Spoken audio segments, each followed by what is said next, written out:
আসসালামু আলাইকুম। আমি একটি স্পেশাল ঘটনা আপনাদেরকে উপহার দেওয়ার চেষ্টা করব। আশা করি সবার ভালো লাগবে। সুপ্রিয় শ্রোতা বন্ধুরা, আজকে যে ঘটনাটি আমি শেয়ার করব, এই ঘটনাটির সময়টা কিন্তু অনেক আগের, 1970 সাল। এবং এই ঘটনাটি যার সঙ্গে ঘটেছিল, ওনার নাম হচ্ছে মমতাজ উদ্দিন। ওনার বাড়ি ঢাকা জেলার নবাবগঞ্জ উপজেলায়। মমতাজ উদ্দিন উনি 1970 সালে ওনার বিয়ে ঠিক হয়, পারিবারিকভাবে ওনার বিয়ে ঠিক হয়, এবং ওনার যেখানে বিয়ে ঠিক হয় সেই জায়গাটি ছিল চাঁদপুরের হাইমচর নামক একটি জায়গায়। ওনার এলাকায় একটি ঐতিহ্য ছিল, সেটা হলো যদি নদীকেন্দ্রিক এলাকায় কেউ যদি বিয়ে করে, বড় বড় নৌকা নিয়ে ওনারা বরযাত্রী নিয়ে বিয়ে করতে যেতেন। যেহেতু মমতাজ উদ্দিনের অবস্থাও অনেক ভালো ছিল, এই জন্য মমতাজ উদ্দিনের বাবা আফসার উদ্দিন উনি ডিসিশন নেন যে একটা বড় নৌকা, ওই সময় এই ধরনের নৌকাকে বজরা বলতো আর কি, তো এই বজরা নিয়ে ওনার ছেলেকে উনি বিয়ে করাতে নিয়ে যাবেন। বেশ 15-20 জন আত্মীয় স্বজন বরযাত্রী হিসাবে তারা সিলেক্ট করলেন। এবং ওই সময় কিন্তু সদ্য মোটর চালিত যে সমস্ত নৌকাগুলো, বড় নৌকাগুলোতে যে মোটর লাগানো, যেটা ইঞ্জিন চালিত নৌকাগুলো তখন কেবল শুরু হয়েছে আর কি।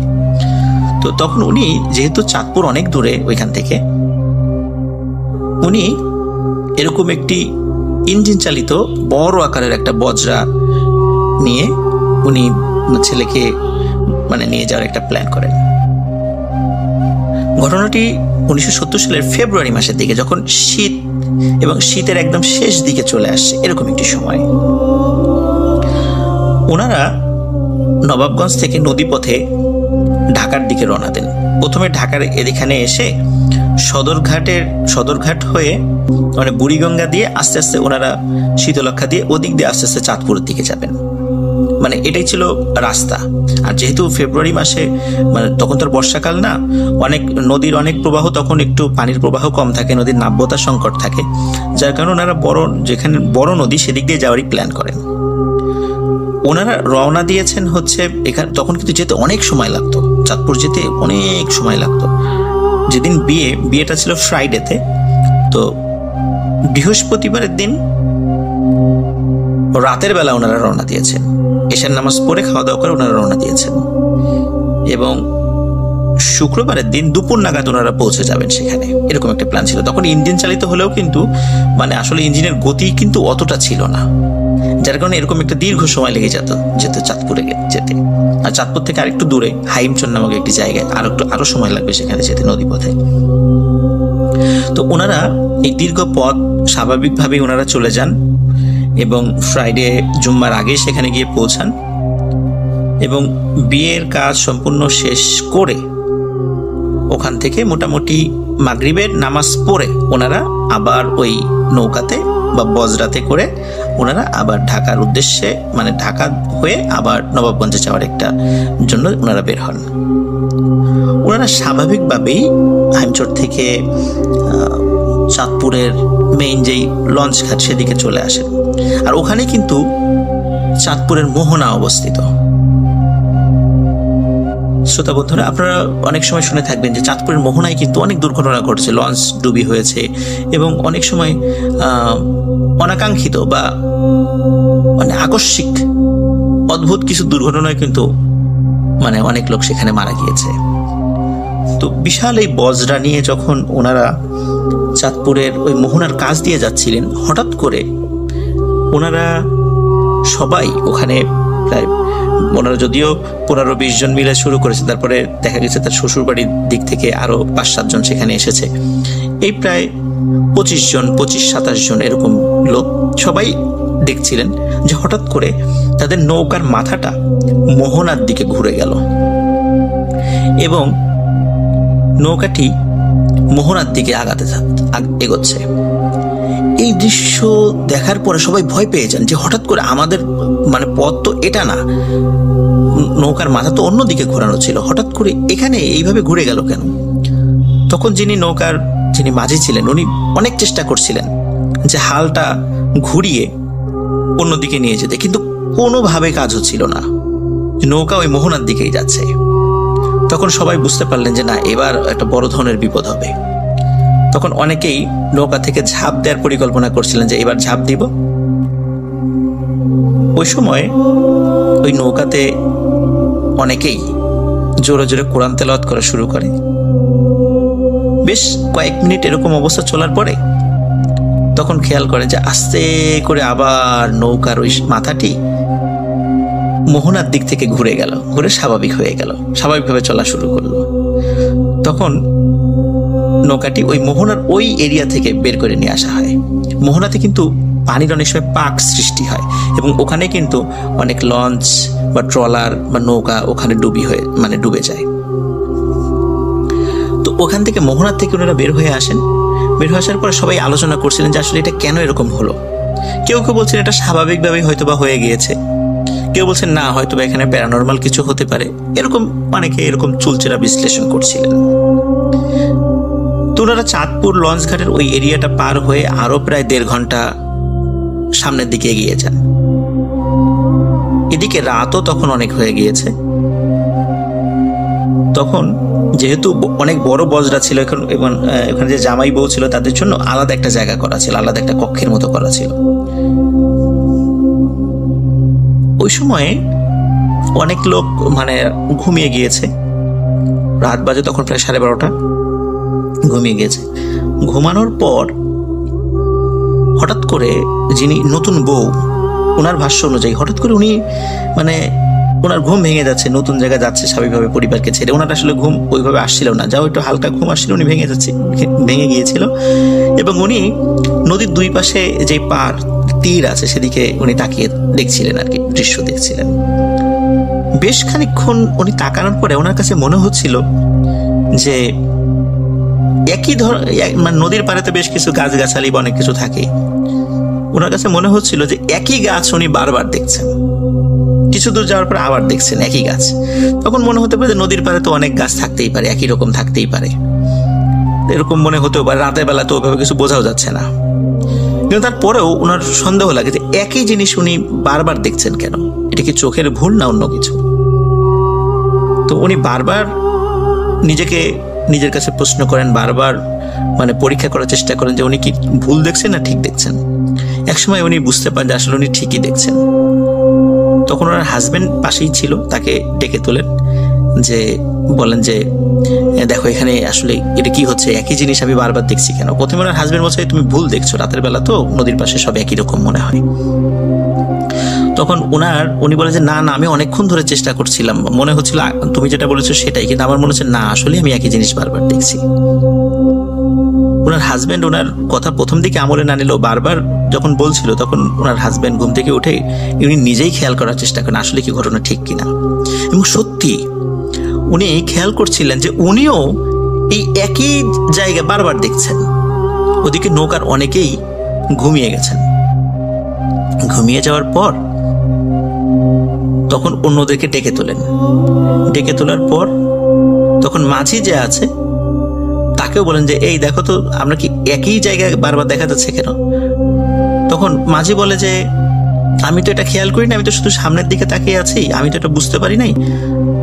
তখন মাঝিও পাশ থেকে তাকায় দেখে যে অদ্ভুত ব্যাপার, চাঁদপুরের মোহনা পার হওয়ার পর 1.5 ঘন্টা যাওয়ার পর ওনারা যেই জায়গাতে ছিলেন ওনারা ওই জায়গাতেই আছেন। প্রায় 2-2.5 ঘন্টা ধরে একই জায়গা দিয়ে নৌকা চলছে, এটা কিভাবে সম্ভব। সবাই অবাক হয়ে যান, যেটা কিভাবে পসিবল। একই জায়গা দিয়ে প্রায় 2-2.5 ঘন্টা ধরে নৌকা চলছে, অথচ আমরা একই জায়গা দিয়ে ঘুরছি, এটা কিভাবে পসিবল হলো। তখন যেহেতু চাঁদপুরের মোহনার কাছে একটি দুর্ঘটনা ঘটতে গিয়েছিল, তখন সবাই বলেন যে আমরা একটা মনে হয় বিপদে পড়েছি, আমরা নিশ্চিত আমাদের সঙ্গে কিছু দুর্ঘটনা ঘটতে চলেছে। কিন্তু কেউ বুঝতে পারছিলেন না যে আসলে ওনাদের সাথে কি হচ্ছে। সবাই বিভিন্নভাবে ব্যাখ্যা বিশ্লেষণ করার চেষ্টা করছেন। এর মধ্যে হঠাৎ ওই পার থেকে সাদা দাড়িওয়ালা, একটু জুব্বা পরা, সাদা পাগড়ি পরা একজন লোক ডাকছে, এই তোমরা নৌকা ভিড়াও। তখন মাঝি বলছে যে না, নৌকা ভিড়ানো যাবে না।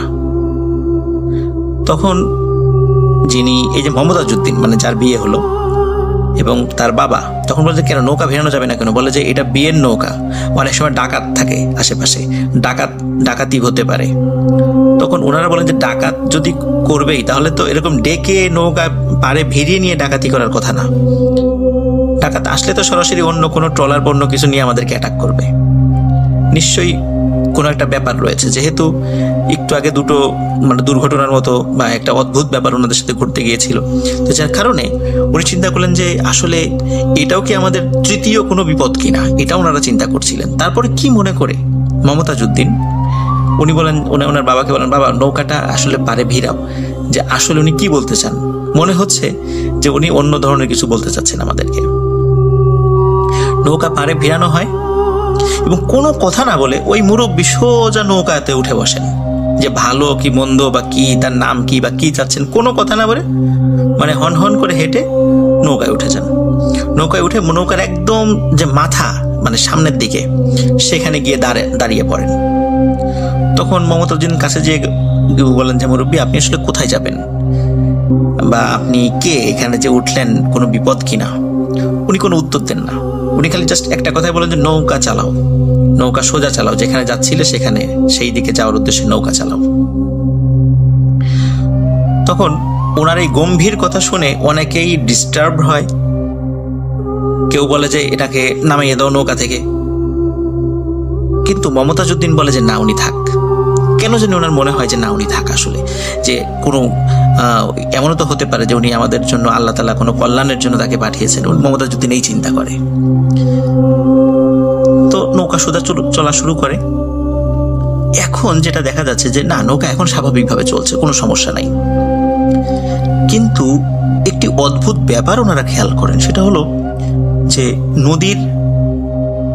মানে নদীতে তো বেশ ওই সময় যে ইলিশ মাছ ধরার জন্য বেশ কিছু ছোট ছোট নৌকা সেগুলো কিন্তু আছে।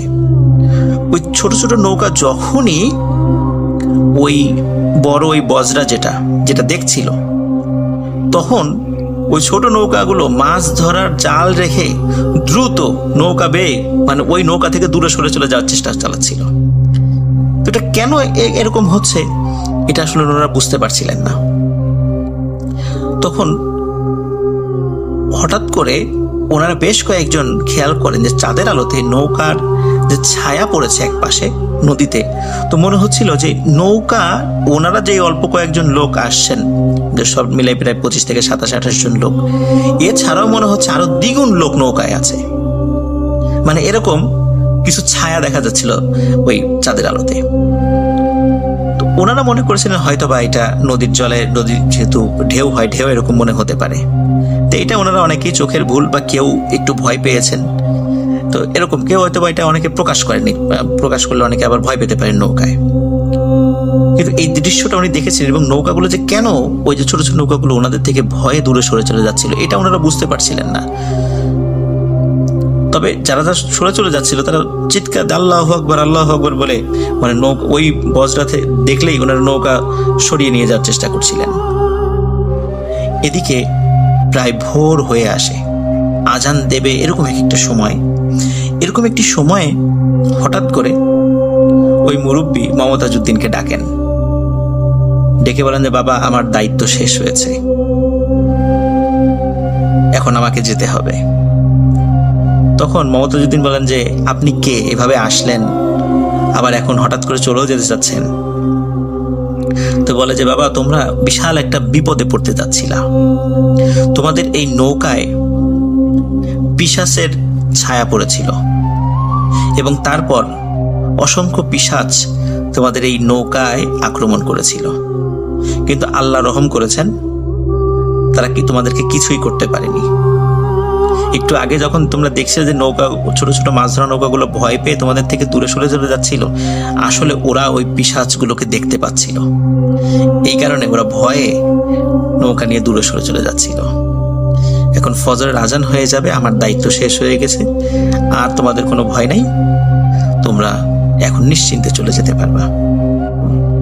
এই কথা বলে ওই মুরব্বী পানির উপর লাফ দিয়ে পড়েন এবং অদ্ভুত ব্যাপার, মমতাজউদ্দিন উনি দেখছিলেন যে উনি নদীর উপর দিয়ে হেঁটে হেঁটে আবার পাড়ে উঠে উনি হেঁটে হেঁটে মিলিয়ে গেলেন। ওই সময় যেহেতু ভোরের দিকে ছিল, ভোরের দিকে বেশ নৌকার অনেকেই একটু তন্দ্রাচ্ছন্ন ছিল, অনেকে ঘুমিয়েও পড়েছিল। এই জন্য অন্য কেউ মমতাজউদ্দিন যে ওনার সাথে মুরব্বীর সাথে কথা বলেছে সেটা কেউ দেখতে পায়নি। তো ওই মুরব্বী মমতাজউদ্দিনকে এই বিষয়টি বলেন এবং আরেকটি কথা বলেছিলেন, সেটা হচ্ছে যে তুমি যে সময়ে নৌকা নিয়ে দিকে আসছো এই সময়টি মানে উপযুক্ত ছিল না।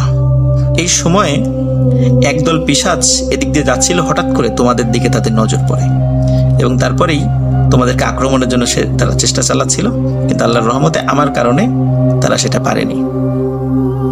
তো এভাবে যখন ওই মুরব্বী চলে যান, অদ্ভুতভাবে চলে যান পানির উপর দিয়ে হেঁটে হেঁটে, তখন মমতাজউদ্দিন কাউকে আর এই ঘটনা বলেননি। তখন উনি স্বাভাবিকভাবে যখন নৌকা স্বাভাবিকভাবে সদরঘাট হয়ে আবার নবাবগঞ্জের দিকে চলে আসে, তারপরে বাড়িতে ফেরার পর সবার সঙ্গে এই ঘটনাটি শেয়ার করেন এবং সবাই আল্লাহ তাআলার দরবারে শুকরিয়া আদায় করেন যে আলহামদুলিল্লাহ, আল্লাহ তাআলা বিশাল একটি বিপদের হাত থেকে আমাদেরকে বাঁচিয়েছেন। তো এখনো কিন্তু মমতাজউদ্দিন জীবিত আছেন। ওনার 3 ছেলে 2 মেয়ে, সেই ছেলেদেরাও অনেক বড় হয়ে গেছেন, তাদের বাচ্চা কাচ্চা অনেক বড় হয়ে গেছে এবং মমতাজউদ্দিনের যে স্ত্রী উনিও এখনো জীবিত আছেন। ওনার বাড়ি ঢাকা, আমরা যে ঢাকা মেইন শহর সেটা না, ঢাকা যে জেলা ঢাকা, সেটা ঢাকা জেলার কয়েকটি থানা রয়েছে বা উপজেলা রয়েছে, সেই উপজেলার একটি উপজেলা নবাবগঞ্জ। নবাবগঞ্জে এই ঘটনাটি এখনো মানুষের মুখে মুখে মানে প্রচলিত আছে, মমতাজউদ্দিন এখনো জীবিত আছেন। তো এটি ছিল ঘটনার সূত্রপাত হয় আমার এক চাচাতো মামার বড় মেয়ে, অর্থাৎ আমার মামাতো বোনকে নিয়ে, যিনি আমার আম্মার থেকেও বয়সে বড় ছিলেন। ওনাকে বিয়ে দেওয়া হয়েছিল চাঁদপুর জেলার হাজীগঞ্জের আশেপাশে কোনো একটা গ্রামে। ওনার সন্তানাদি ছিল 5 জন। সেই ছোটবেলা থেকে ওনাকে আমরা একবারই দেখেছি। শুনেছি উনি দীর্ঘদিন যাবৎ এক ধরনের অজানা রোগে ভুগছেন। অনেক ডাক্তার কবিরাজ চিকিৎসা করেও কোনো লাভ হচ্ছিল না এবং ওনার সাথে নাকি প্যারানর্মাল কিছু নিয়মিত ঘটত, যা ওনার শরীর ও মনের সাথে ওতপ্রোতভাবে একদম মিশে গেছে। এরকমই শুনে আসছিলাম। ওষুধপত্র খাওয়া দাওয়া ঠিক মতো করতেন না। এভাবে দিন দিন শারীরিক অবস্থার অবনতি হতে থাকলে একদিন উনি মারা যান। মৃত্যুর আগে ওনার পরিবার সদস্যদের বলে গেছেন যে মৃত্যুর পরে ওনার কবরটা যেন বাবার কবরের পাশে দেয়া হয়। একদিন রাতে মৃত্যুর সংবাদ পাওয়ার পর কামরুল ভাই তাড়াতাড়ি গ্রামের পরিচিত একটি নৌকা ঠিক করে সাথে আরো একজন লোককে নিয়ে বড় বোনের লাশ আনতে খুব ভোরে রওনা দেন। এখান থেকে ঘটনাটি ঘটেছিল সেটা জানতে পারলাম তাদের মুখে, যারা লাশ আনতে নৌকা নিয়ে গিয়েছিল, এবং আমি তাদের একজনের হয়ে ঘটনাটি যেভাবে ঘটছিল সেভাবে তুলে ধরার চেষ্টা করছি। 80-র দশকে যোগাযোগ ব্যবস্থা অতটা উন্নত ছিল না এবং যাতায়াতের একটি অন্যতম মাধ্যম ছিল নৌকা। যাই হোক, সেখানে গিয়ে পৌঁছেছি যখন, তখন বেলা বাজে প্রায় দুপুর 1টা। লাশের গোসল, কাফন ও জানাজা ও আনুষঙ্গিক কাজ শেষে লাশ নিয়ে রওনা দিতে বেলা প্রায় তখন 3টা। নৌকার ছোঁয়ের ভেতরে লাশ শুইয়ে রেখে সামনে পেছনে পর্দা দিয়ে বন্ধ করে আগরবাতি জ্বালিয়ে দিয়ে আল্লাহর নাম নিতে নিতে যাত্রা শুরু করলাম। নৌকা খুব ভালোভাবেই চলছিল। 8টা কি 9টার মধ্যে হয়তো পৌঁছাতে পারবো। আমরা দুজন নৌকার সামনে বসে জিকির করছি এবং মাঝে মাঝে বৈঠা দিয়ে মাঝিকে একটু সাহায্য করছি। এদিকে কবর খোঁড়ার কাজ নিশ্চয়ই সম্পন্ন হয়ে গেছে। আমরা বড় শাখা নদী ধরে এগুতে এগুতে এমন একটা জায়গায় পৌঁছেছি, তখন সন্ধ্যার অন্ধকার নেমেছে। মাঝি এখন গ্রামের ভেতর দিয়ে একটি খাল ধরে যেতে শুরু করেছে। খালের 2 পাশে ঘন গাছপালার ঘুটঘুটে অন্ধকার, চোখে কিছু একটা দেখা যাচ্ছিল না। নৌকার হারিকেনটা ইতোমধ্যে জ্বালিয়ে দিয়ে সামনে নৌকার ছোঁয়ের সাথে লাঠি বেঁধে রেখে দিয়েছি, কিন্তু মিটিমিটি আলো এই অন্ধকারটাকে ভেদ করতে পারছে না। মাঝিকে জিজ্ঞেস করলাম, বমিন মিয়া, এটা কোন ধরনের পথ? আমরা কোন দিকে যাচ্ছি?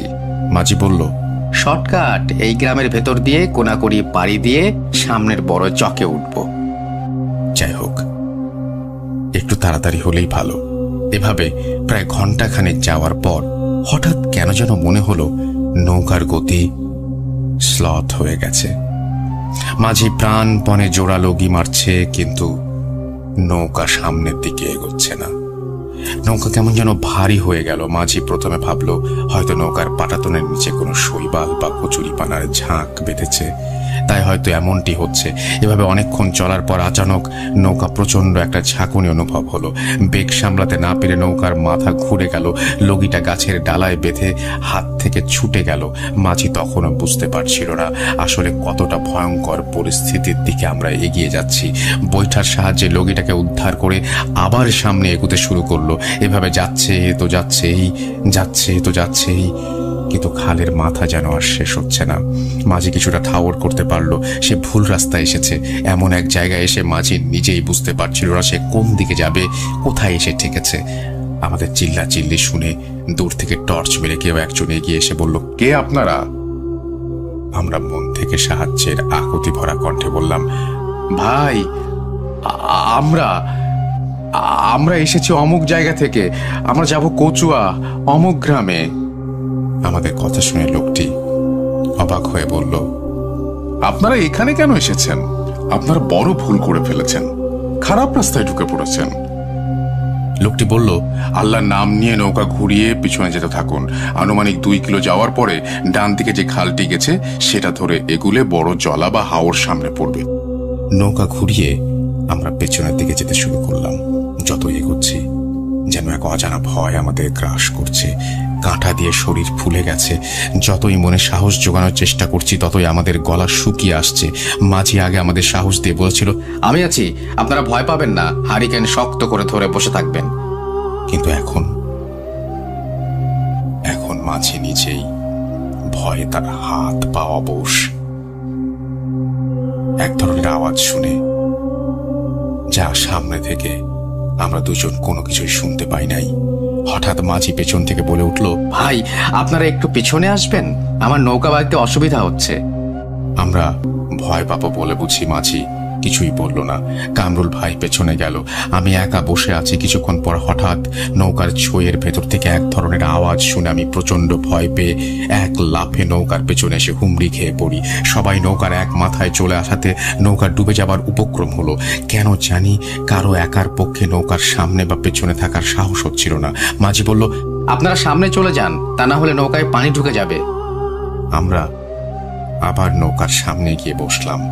পর্দার ভেতর লাশের সাথে কি হচ্ছে সেটা দেখার জন্য কারো সাহস ছিল না। কারো মনে যাতে ভয় ঢুকতে না পারে তাই যার যার জায়গা থেকে ব্যাপারটি চেপে গেলাম এবং দোয়া দরুদ পড়তে থাকি। অনেকক্ষণ পর থেমে থেমে মনে হয় চপ চপ করে খাবার কোনো একটা শব্দ পাচ্ছি। যাই হোক, ঘুটঘুটে অন্ধকার, সামনের সীমানা পেরিয়ে খোলা মেলা চলা ও হাওরে প্রবেশ করলাম।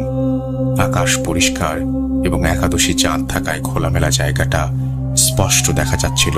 আল্লাহকে কৃতজ্ঞতা জানিয়ে মনে মনে খুশি হয়েছি এই ভেবেছে বাকি পথটুকু হয়তো সহি সালামতে পৌঁছে যেতে পারবো।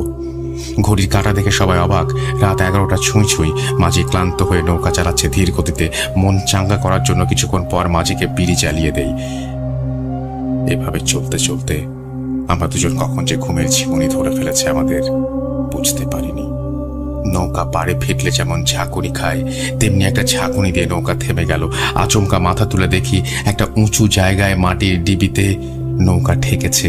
প্রথমে ভাবলাম আমরা চলে এসেছি, কিন্তু ভালো করে তাকিয়ে দেখি জায়গাটা অপরিচিত। মাঝিকে বিরক্তির সুরে বললাম, মোমেন মিয়া, এ কোথায় নিয়ে আসছো? সে আমতা আমতা করে বলল। তাতে বুঝতে বাকি রইল না যে তাকে পথ ভুলিয়ে অন্যদিকে নিয়ে চলে এসেছে। জায়গাটা কোথায় সেটা ভালো করে দেখার জন্য আমরা নৌকা থেকে নেমে যা দেখলাম সেটা দেখবো বলে মোটেও প্রত্যাশা করিনি। আমরা দেখলাম গ্রামের বাহির সাইডে একটা বড় ছাড়া পুকুর, তার চারপাশে বড় বড় গাছপালা এবং পুকুরের এক পাশে প্রশস্ত জায়গা জুড়ে গোরস্থান। এটা দেখে আমরা ভয় পেয়ে যাই। এরই মধ্যে মাঝি কয়েকবার চিৎকার করে কাউকে ডাকার বৃথা চেষ্টা করেও কোনো লাভ হয়নি। চারিদিকে গভীর নিস্তব্ধ নীরবতা পরিবেশ দেখে আমরা শরীর হিম করে বসে রয়েছি। হঠাৎ দূর থেকে উলফের মতো একটা কুকুরের ডাক রাতের নীরবতা অতিক্রম করে আমাদের কানে এসে পৌঁছলো। জায়গাটি ভালো ঠেকছে না ভেবে যেই আমরা তাড়াতাড়ি নৌকায় উঠলাম, কিন্তু মাঝি নৌকা সরাতে পারছে না। প্রথমে ভাবলাম হয়তো নৌকাটি কাদা মাটির সাথে এঁটে গেছে, কিন্তু না না, কামরুল ভাই নেমে দেখল নৌকার তলা সম্পূর্ণ পানিতে। তাহলে মাঝি চেষ্টা করেও কেন নৌকাটি ঘোরাতে পারছে না? মনে হচ্ছে কোনো এক অশুভ শক্তি নৌকাটিকে আঠার মতো আটকিয়ে রেখেছে।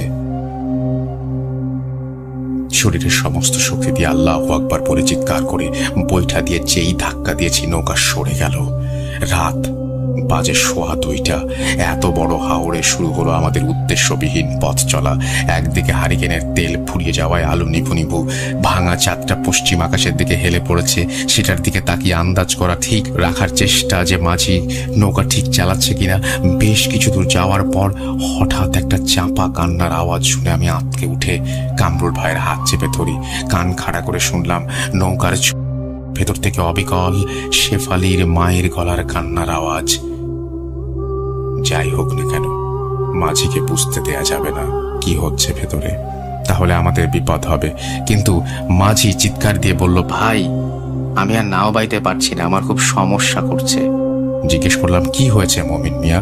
সে বলল, কেন আপনারা কিছু বুঝতে পারছেন না যে নৌকাটা আমার টাইনটা ধরে রাখছে? আপনারা কি কোনো আওয়াজ শুনতে পান নাই? কামরুল ভাই বড় গলায় কাশি দিয়ে মাঝিকে সাহস জোগানোর ব্যর্থ চেষ্টা করে বলল, মমিন মিয়া, এসব কিছু না, তুমি কানে ভুল শুনছো। আল্লাহর নাম নিয়ে নৌকা চালাও। সময় যত গড়াচ্ছে বুঝতে পারছি আমাদের সাথে কি হচ্ছে। আমরা স্পষ্ট বুঝতে পারছি আমাদের তিনজনকে ছাড়াও নৌকার ভেতরে আরো কিছুর উপস্থিতি রয়েছে। হঠাৎ এক অদ্ভুত হাসির শব্দে মমিন মিয়া দাঁড়ানো থেকে চিৎকার করে ধপাস করে পাটাতনে পড়ে গেল। ভয়ে নৌকার ওপাশে গিয়ে দেখি মমিন মিয়ার মাথাটা নৌকার গুলোয়ের পাশে ঝুলে আছে। আমি চিৎকার দিয়ে কামরুল ভাইকে ডাকলাম, কামরুল ভাই, এ পাশে আসো। মমিন মিয়ার মাথাটা গুলোয়ের উপর রেখে মাথায় পানির ঝাপটা দিয়ে জ্ঞান ফেরানোর চেষ্টা করল। মমিন মিয়া নিথর নিস্তব্ধ হয়ে পড়ে আছে। আচমকা একটা পটকা পচা গন্ধে আমাদের নাকে এসে বাড়ি খেলো। গন্ধটা ধীরে ধীরে তীব্র থেকে তীব্রতর হচ্ছে। গন্ধটা যতই নাকের ভেতরে ঢুকছে ততই মনে হচ্ছে মাথাটা ঝিমঝিম করছে, শরীর অবশ হয়ে আসছে। আর টিকতে না পেরে আল্লাহকে স্মরণ করে পেছন থেকে নৌকার সামনে গিয়ে বসি। তারপর আমি আর নিজেকে ধরে রাখতে পারিনি। এভাবে কতক্ষণ ছিলাম বুঝতে পারিনি। হঠাৎ গুড়ি গুড়ি বৃষ্টির ঝাপটায় আমার চেতনা ফিরে এসেছে। চোখ খুলে দেখি আমি একা, এবং নৌকার অপর পাশে মমিন মিয়া নৌকা চালাচ্ছে। কামরুল ভাই নাকে মুখে গামছা বেঁধে মমিন মিয়ার পাশে মাথা নিচু করে বসে আছে। ইতোমধ্যে ফজরের আজান পড়েছে। নৌকাও নিজ গ্রামের কাছে চলে আসছে। যথাসময়ে নৌকা ঘাটে ফিরল। খবর পেয়ে মসজিদের মুসল্লিরা নামাজ শেষ করে খাটিয়া নিয়ে লাশ তুলে নিল। যত তাড়াতাড়ি সম্ভব লাশটাকে কবরস্থ করতে হবে তাই বলেছে। লাশের শরীরের বিভিন্ন অংশ খেয়ে ফেলা হয়েছে, এবং অদ্ভুত বিষয় হলো এই যে লাশের বুকের মাঝখানটা একটা ছিদ্র ছিল এবং ভেতরে কলিজা, গুর্দা এই জাতীয় কোনো অর্গান ছিল না। মনে হলো একটা কিছু তীক্ষ্ণ একটা কিছু ঢুকিয়ে সব অর্গানগুলো খেয়ে ফেলা হয়েছে বা ছিঁড়ে ফেলা হয়েছে। এভাবে অবসান হলো এক বিভীষিকাময় রাতের। ঘটনাটি এখানে শেষ হলে ভালো হতো, কিন্তু হয়নি। মূলত ঘটনার আসল বিভীষিকাময় করুণ নির্মম ইতিহাস রচিত হলো সেদিন। সেদিন আনুমানিক রাত 8টা। ঘরের পাশে মামনি একটি কান্নার আওয়াজ শুনতে পান। উনি নামাজ পড়ছিলেন, আওয়াজ শুনতে থাকেন। দেয়ালে ওনার বড় মেয়ে ঘরের কোনায় দাঁড়িয়ে কাঁদছে। মুহূর্তের জন্য মামনি বেমালুম ভুলে গেলেন তার মেয়ে কত হয়েছেন। তিনি যেই একটু এগিয়ে গেলেন তখনই মেয়েটি আস্তে আস্তে হেঁটে অন্দর বাড়ির দিকে পুকুরের শান বাঁধানো ঘাটের কাছে এসে দাঁড়ালো। মামনি নাম ধরে ডেকে উঠলেন। হঠাৎ ঘরের অন্য একজন সদস্য ব্যাপারটি লক্ষ্য করে দ্রুত পেছন থেকে মামনিকে আটকিয়ে ফেলেন। সেই রাতে বাড়িতে অনেকে হাসি কান্নার আওয়াজ শুনতে থাকে, এবং ভোর রাতে বাড়ির কয়েকজন গুরুতর অসুস্থ হয়ে যান। 24 ঘন্টা যেতে না যেতে 2 জন বাচ্চা মারা যায়। পরপর 2 দিনের ব্যবধানে ছোট বড় মিলে একই বাড়িতে 4 জনের প্রাণ যায়। পুরো বাড়ি জুড়ে করুণ হৃদয় বিদারক দৃশ্য, শোকের মাতম বয়ে যায়। তাই 2 দিন যেতে না যেতেই পাড়ার মধ্যে রাতে বিলাপ, চিৎকারের কান্না। খবর পেল ওই বাড়ির অমুক ছেলেটা মারা গেছে। শোনা যেতে শুরু হলো প্রায় প্রতিদিন রাতে কোনো না কোনো মরার আওয়াজ বা মরার কান্নার আওয়াজ। অর্থাৎ মারা গেছে তখন কেউ বিলাপ করে কাঁদছে। কোনটা যে মরার কান্না আর কোনটা যে অশরীরী কান্না সেটা বোঝাই কঠিন হয়ে দাঁড়ালো। গ্রামের প্রত্যেক পাড়ার কুকুরগুলো যেন অজানা কিছু দেখে আতঙ্কে কান্না করছে একের পর এক। পরিস্থিতি এমন পর্যায়ে গেছে যে কারো বিপদে কোনো লোক খুঁজে পাওয়া যাচ্ছে না, কেউ ভয়ে বের হতে চায় না। প্রায় রাতেই কোনো না কোনো মরার খবর পাওয়া যেত। আশ্চর্যের বিষয় হলো এই যে প্রায় প্রতিটি লোকই রাতে মারা গেছে এবং নোটিশ করত তাদের বেশিরভাগ লাশের শরীরের বিভিন্ন অংশ খাওয়া। এভাবে বেশ কিছু মানুষের অস্বাভাবিক মৃত্যু হওয়ার পাশাপাশি ব্যাপারটি যখন পুরো গ্রাম চড়াতে শুরু করলো, তখন গ্রামের মুরব্বী ও যুবক মিলে ওই এলাকার একটি মাদ্রাসার সমস্ত আলেম এবং ছাত্রদের আমন্ত্রণ জানিয়ে মামার বাড়ির বড় মসজিদে সবাই একত্রিত হয়ে পুরো গ্রাম বন্ধ করার প্রক্রিয়া করলো এবং আমিও তাদের সাথে পার্টিসিপেট করি। হুজুরগণ একটা গ্রুপে 10 জন করে এভাবে 12টা গ্রুপ করে দিল। কি দোয়া পড়তে হবে সবাইকে শিখিয়ে দিল এবং প্রত্যেক গ্রুপে 2 জন 1 জন করে হুজুর উপস্থিত থেকে পুরো গ্রাম প্রদক্ষিণ করতে লাগলো এবং চিৎকার করে দোয়া পড়তে লাগলো। এইভাবে পুরো গ্রাম বন্ধ করার পর এই অশুভ ঘটনার পরিসমাপ্তি ঘটল। এত বছর পর এসে আমি একটি হিসাব মিলাতে পারছি না, জানতে ইচ্ছা করছে সেটা হলো নৌকার লাশ আনা একটি রাতের বিভৎস ঘটনার সাথে কি সম্পর্ক থাকতে পারে পরবর্তীতে ডায়রিয়া ও কলেরায় মারা যাওয়ার এবং লাশের শরীরের কোনো অংশ খেয়ে ফেলার। যদি কারো জানা থাকে অনুগ্রহ করে জানাবেন।